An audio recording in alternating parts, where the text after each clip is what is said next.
GTA 6 is making people go crazy. Look at how much damage one tweet has done. Now the number 27 is plaguing the community. Well, it's a good thing we have a full GTA 6 document with 64 pages of information, so we can keep coping until the next trailer comes out, whenever that is. Now, obviously, I'm not going to go over all 64 pages because I don't want this video to be like 10,000 hours long. So I'm just going to go over the main sections, which are items and tools, weapons, activities, and new mechanics. So we'll just start with the first one, items and tools. The first thing that's going to be added are binoculars. Hopefully you know what they are because I feel like it's obvious, but these are probably going to be used to scope things out. So you know how in GTA Online we have to use our phones and like take pictures. Maybe we're just going to have to use the binoculars, like look at something, zoom in on it, and then, you know, our character will like mention it. Okay, next, painkillers and trauma kits. I'm guessing this is like, well, it's obviously for healing, but I'm guessing it's going to like replace snacks in GTA Online. For some reason, there are drivers, irons,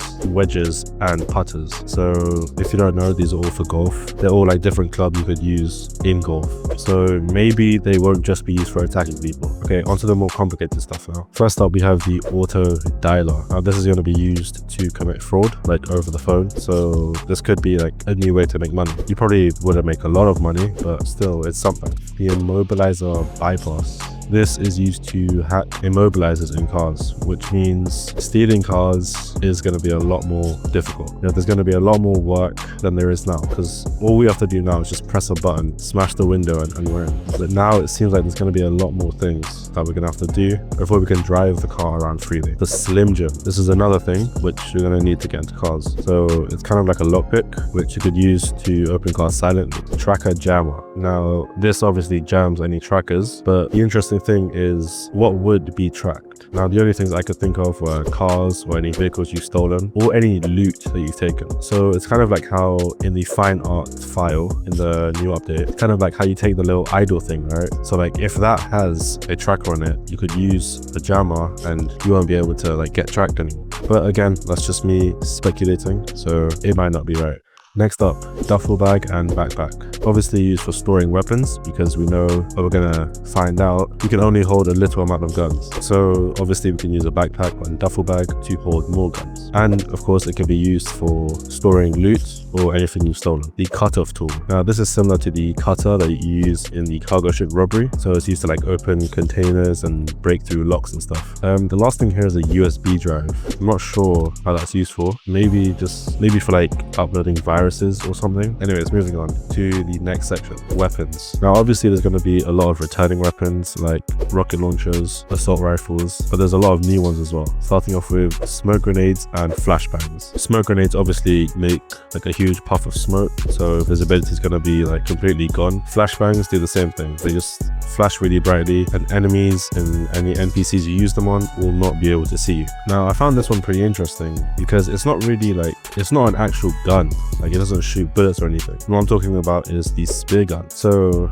it's just a gun that launches like a harpoon, which is really weird because why would you use that when you have like actual guns? Which gave me the idea that you wouldn't use this as a replacement for normal guns. You would use this for certain activities like fishing. The polymer pistol. Now this is going to be similar to the ceramic pistol probably, and by that I mean you could use it in heist to sneak past metal detectors, which would introduce some form of strategy, which you'll understand after I go through the weapon wheel. The new weapon wheel is going to be similar to Red Dead's one, and by that I mean there's going to be 3 different sections and there's going to be a very limited amount of guns. I mean in Red Dead you can only take 2 big guns and 2 pistols, so that means you can't just walk around with all like 100 of your guns stored wherever your character keeps them. You're going to have to think of which guns you want to use for which mission, and you're going to have to plan your heists before you do them.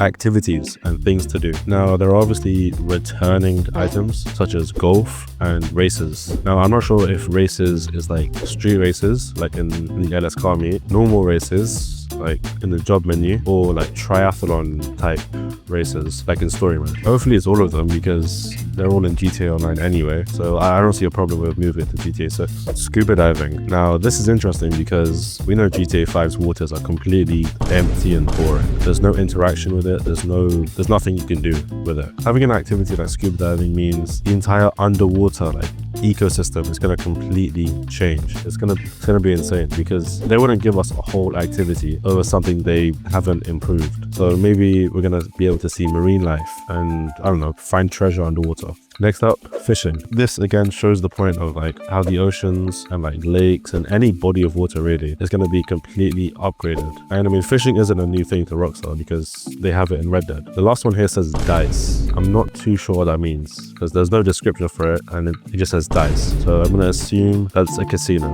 I assume we're going to get another casino. Now for the new mechanics. So what Rockstar likes to do is use other games outside of the GTA franchise to test new systems and new mechanics, and you can see that here because lots of these features are from Red Dead. So I'm gonna go over those ones first. First up, switching shoulders when you aim. So I think if you press square while aiming, you could switch which shoulder your camera's on, which is useful for like peeking around corners and, you know, looking around before you shoot someone. Grappling during fights.